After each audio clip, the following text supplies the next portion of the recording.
मानस होता आणि म्हणूनच या त्रैलोक्यातील सर्व जीवजीवितांच्या लयाची देवता भगवान श्री शंकर यांची साधना तो अहोरात्र करत होता. तो त्या साधनेत इतका लीन झाला होता की त्याला कशाचंच भान उरलं नव्हतं. अखेर त्याच्या साधनेला फळ मिळालं. प्रत्यक्ष भगवान शंकर त्याच्या समोर प्रकट झाले.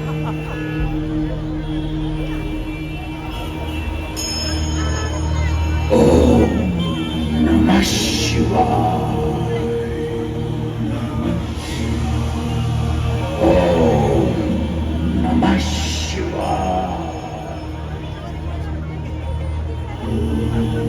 ओम नमः शिवाय.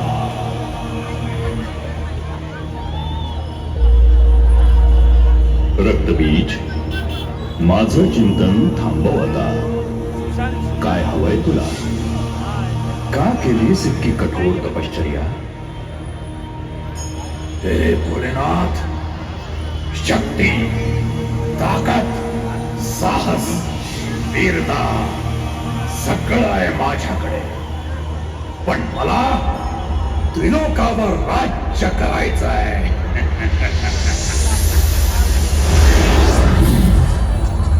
तुझ्या सामर्थ्याच्या जोरावर प्रयत्न करून बघ. शत्रू शक्तीनं अथवा युक्तीनं माझ्यावर मात करू शकेल.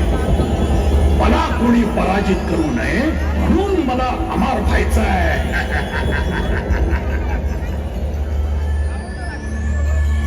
उत्पत्ती, स्थिती आणि लय हा प्रकृतीचा नियम आहे. मी तुला अमर होण्याचं वरदान नाही देऊ शकत.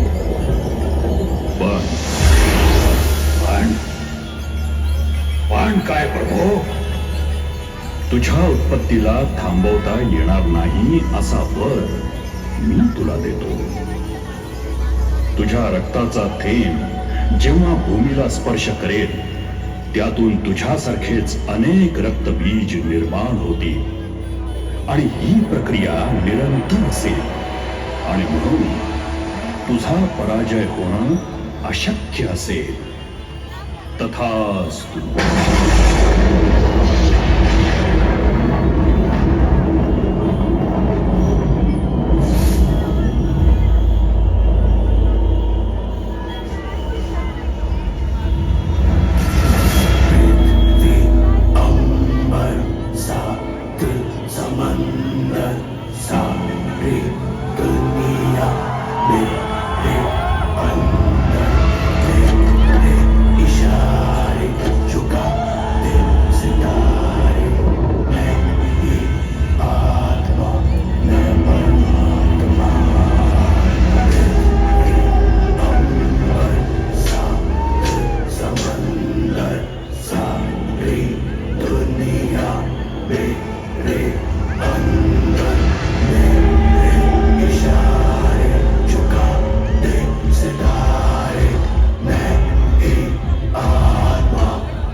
होण्याचं नाही, पण अमरत्वासारखं वरदान मिळाल्यामुळे रक्तबीज मातला.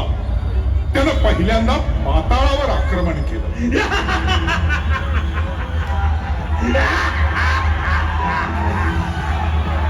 पाताळ लोकातील महिषी राजाला मारून तो स्वतः महिषीचा राजा झाला.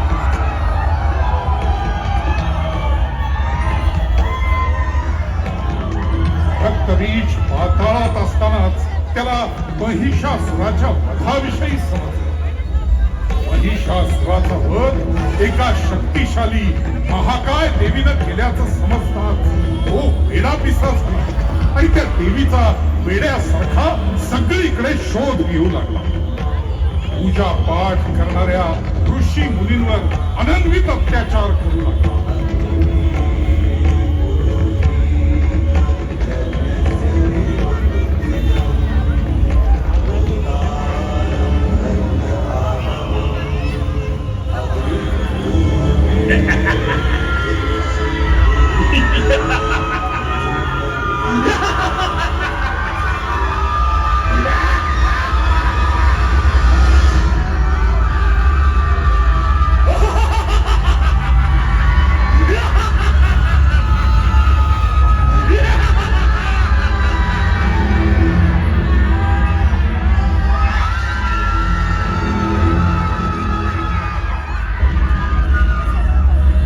एकीकडे रक्तबीजचा हा हाहाकार सुरू होता. दुसरीकडे महर्षी कश्यपांचे पुत्र शुंभ आणि निशुंभ ब्रह्मदेवाच्या तपस्येत लीन होते. ओम ब्रह्मदेवाय नमः. ओम ब्रह्मदेवाय नमः. ओम ब्रह्मदेवाय नमः. ओम ब्रह्मदेवाय नमः. त्यांची ही साधना फळास आली. आयुष्यमान भव. तर आम्ही होणारच आहोत भगवान. आम्हाला अमर व्हायचंय आणि त्याच वरदान प्राप्तीसाठी तुमची साधना केली.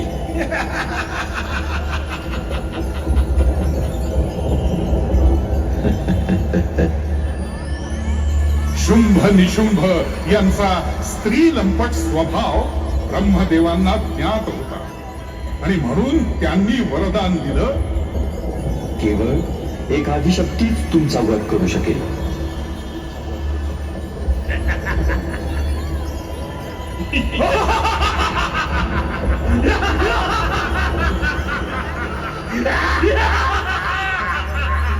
ब्रह्मदेवाच्या या वरदानानं गर्विष्ठ झालेल्या शुंभ आणि निशुंभन आपल्या भावाच्या हत्येचा सूड म्हणून इंद्रावर आक्रमण केलं. तेव्हा इंद्रदेव नृत्य गायनात रममाण होते.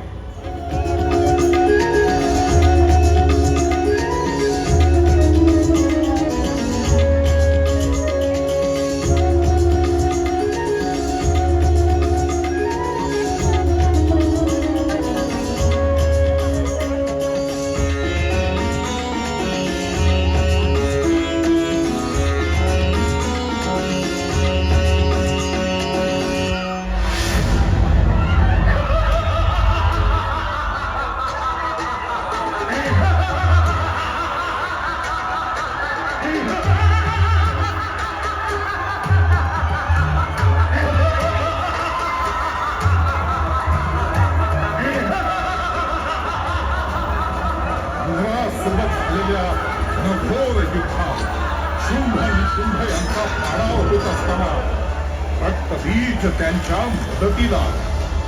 रक्तबीजाची वीरता बघून शुंभ निशुंभ त्याच्याकडे आकर्षित झाले आणि स्वतःहून त्याचं सेनापतिपद त्यांनी स्वीकारलं. सोबतच स्वर्गातून अंतर्धान पावलेल्या सर्व देवांचा माग काढण्यासाठी आपल्या अत्यंत विश्वासू अशा दोन चंड मुंड राक्षसांना त्यांच्या शोधासाठी पाठवले.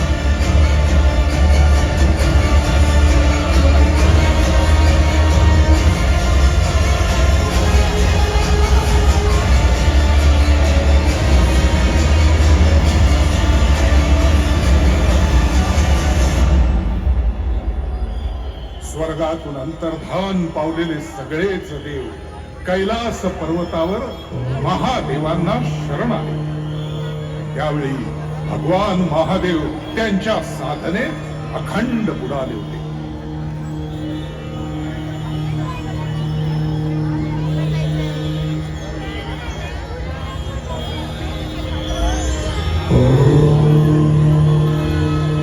समस्त देवांचं गाऱ्हाण त्यांच्यापर्यंत पोहोचतच नव्हतं, पण त्यांचा आवाज पार्वती मातेनं ऐकला आणि माता पार्वती त्यांच्या समोर प्रकट झाली. प्रणाम माते. प्रणाम. समस्त देवगण आज कैलासावर अवतरले. नक्कीच काहीतरी खास प्रयोजन असेल. माते, आम्ही अनभिज्ञ असताना समस्त दैत्यांनी स्वर्गावर आक्रमण केलं आणि त्यांच्या सोबत महादेवांचं वरदान लाभलेला रक्तबीज आहे. या संकटातून केवळ देवाधिदेव महादेवच आभास काढू शकतात. देवाच्या घोर तपश्चर्येत बाधा आणि विघ्न आणण्याचं धैर्य माझ्या अंगी नाही. पण देवराज, युद्धभूमी सोडून पळणे हा पुरुषार्थ नाही. आपण युद्ध सुरू ठेवावं. काहीतरी मार्ग नक्की निघेल.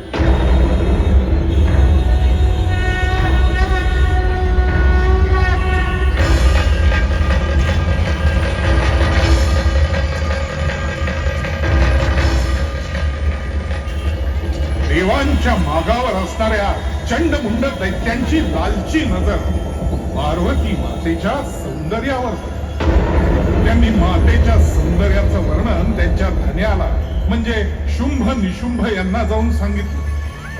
स्त्री लंपट स्वभावाचे दोघे ते वर्णन ऐकून वेडे दिसे झाले आणि मातेला मिळवण्यासाठी त्यांनी पुन्हा चंडमुंड यांना कैलासावर पाठवलं.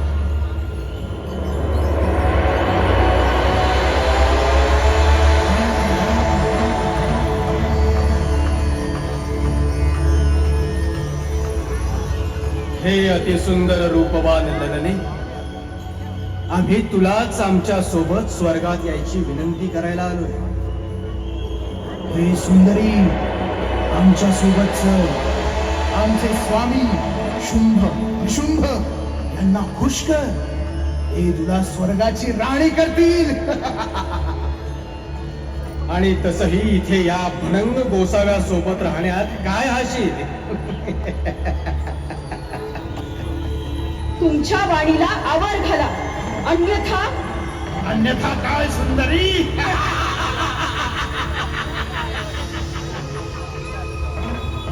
तुमच्या वाणीला लगाम द्या आणि याचं भान ठेवा की तुम्ही एका स्त्रीशी बोलता आहात, जी स्त्री तारूही शकते आणि मारूही शकते.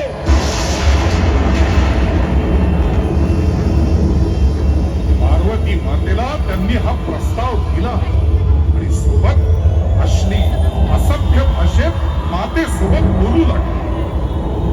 मातेचा क्रोध अनावर झाला.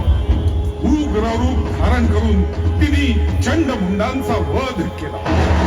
त्या रूपाचं नाव झालं चामुंडा. पण पार्वती मातेचा झालेला अपमान दुर्गा मातेला सहन झाला नाही. भगवान महादेवांच्या हलाहलाचा औज पार्वती मातेत विसावला. पार्वती माते प्रकट झाली. महाकाली, महाकाली.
संहारकं श्यामवर्णधारणं दैत्यवंशनाशकं विनाशकं विनाशकं काली संहारकं श्यामवर्णधारणं दैत्यवंशनाशकं विनाशकं विनाशकं काले चले संताप बढ़े घड़ी पहर संसार थमे माँ की अरज है माही सुने मन प्राण में तू है महाकाली के जन्म मरण का मोह मिटे तेरी ही शक्ति लहू में बहे चंडमुंड धारे आमा चंडी के तेरा ही आसरा हो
मातेनं धारण केलेल्या या रौद्र रूपानं अवघी वसुंधरा भयभीत झाली. तिच्या प्रकोपात रक्तबीज देखील संपला. राग शांत होता. आता तिला शांत करणं कुणाच्याही आवाक्यात नव्हतं. लय सगळ्यांना गिळंकृत करेल या भीतीनं सगळ्यांनी देवाधिदेव महादेव यांच्या चरणी ठाव घेतलं. महादेवा महादेवा कृपा करा, कृपा करा. तुम्हीच मातेला शांत करू शकता. हे कैलासाधिपती, पार्वती मातेने धारण केलेल्या या रौद्र रूपाला शांत करण्यासाठी तुम्हाला तुमचं स्थान सोडावंच लागेल. भगवान, या तीनही लोकात तुम्ही एकमेव आहात जे हे तांडव थांबवू शकता. हे तांडव जर थांबवलं नाही तर विनाश अटळ आहे महादेवा.